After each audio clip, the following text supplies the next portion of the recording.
That if a person learns the Quran and then puts it on the shelf, forgets about it, he hangs it up somewhere. Lam yata'ahad, never bothers to revise what he has memorized. Lam yanzur fihi, never looks into the Quran, because of which he forgets the Quran. On the day of Qiyamah, that same Quran will be given the power of speech. The Quran will complain to Allah Ta'ala, then this person discarded me. Allah, you make the decision between me and him.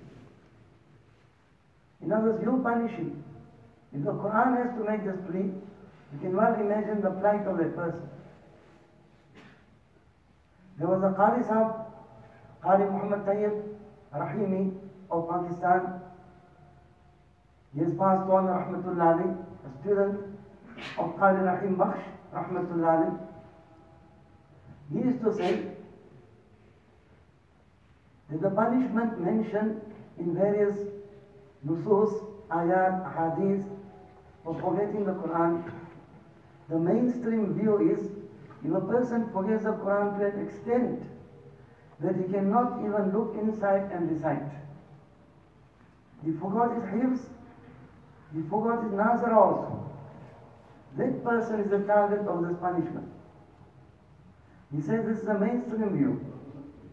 But he says, the same Qari Muhammad Tayyib Sahib Rahimi, who later made hijrat to Medina, passed away there, buried in Medina, he used to say that my asatida, the mashayikh in whose company I stayed, they said forgetting the Quran even refers to this, that not to that extent where he forgets how to look inside and read also, but the way he memorized the Quran in his hifz class from his asatira.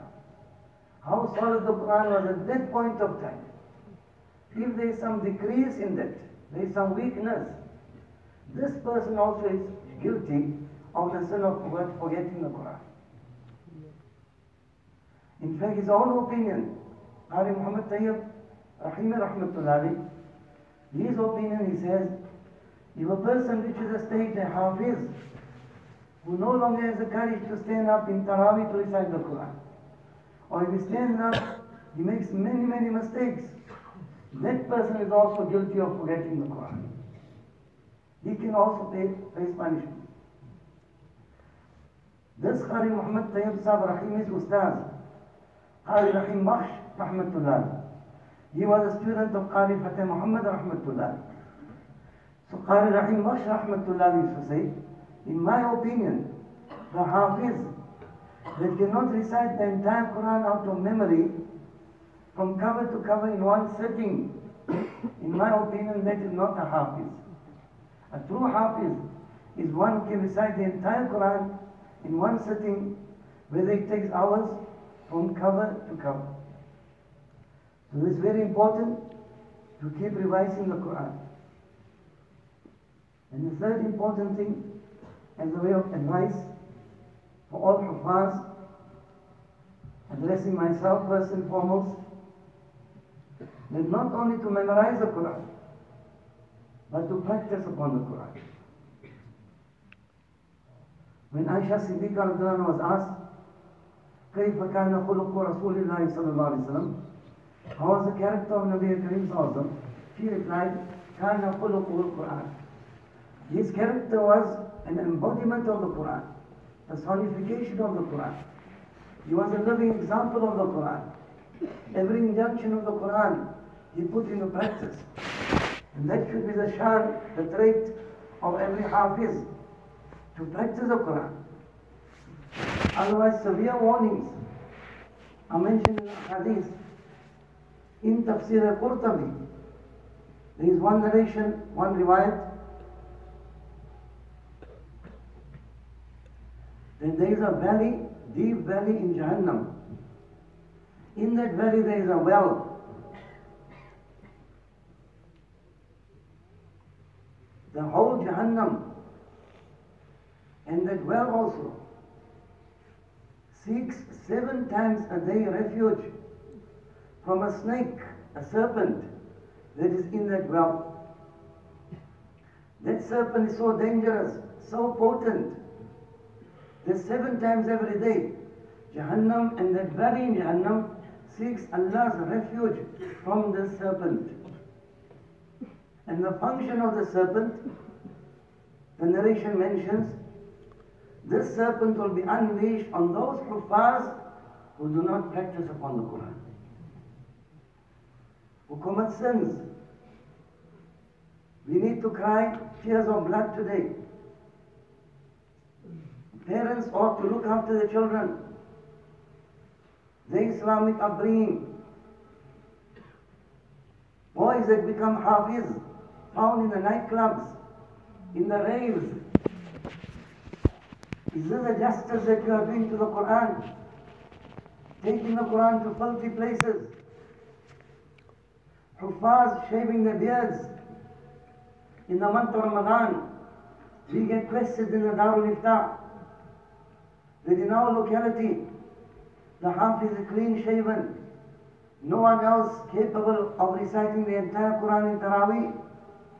Should we put him in front? We have to give the fatwa according to the kitabs, that for the trustees to appoint such a Hafiz to lead the Taraweeh Salah is makruh tahrimi. In other words, in practice it is haram. You spoil in the Muqtadi Salah behind such an Imam. As a Mufti Mahmud Hassan Sahib Gangohi Rahmatullah used to say, that if you can't find a Hafiz with a proper Shar'i beard, then rather take an ordinary person with a beard, read Taraweeh from Alam Tara behind him, which will be far superior, better, than listening to the entire Quran behind a clean-shaven Hafiz. So important this is. So this hadith, to remember the serpent to be unleashed on a Hafiz of the Quran that does not do justice to the Quran, disobeys Allah, commits sins, becomes a transgressor. In one hadith it is mentioned that رُبَّ قَارٍ لِلْقُرْآنِ وَالْقُرْآنِ يَلْعَنُهُ. There are many reciters of the Quran, even the Quran curses them for not practicing on the Quran. إِنَّ اللَّهَ يَرْفَعُ بِهَذَا الْقُرْآنِ أَقْوَامًا وَيَضَعُ بِهِ آخَرِينَ. In one hadith, Allah Ta'ala raises some people, those who recite the Quran, practices them, Allah elevates them. Whereas Allah Ta'ala drops from grace other people who do not practice upon the Quran, in spite of having learned the Quran. In one hadith, Al-Quran hujjatun lak aw alik. The Quran will either be your ally on the day of Qiyamah, interceding on your behalf, or it will become your opponent, drag you into Jahannam. So very, very important. Together with learning the Quran, practice upon the Quran. Parents also have a responsibility. You make your children Hafiz, monitor the actions. Make sure they are towing the line of Sharia.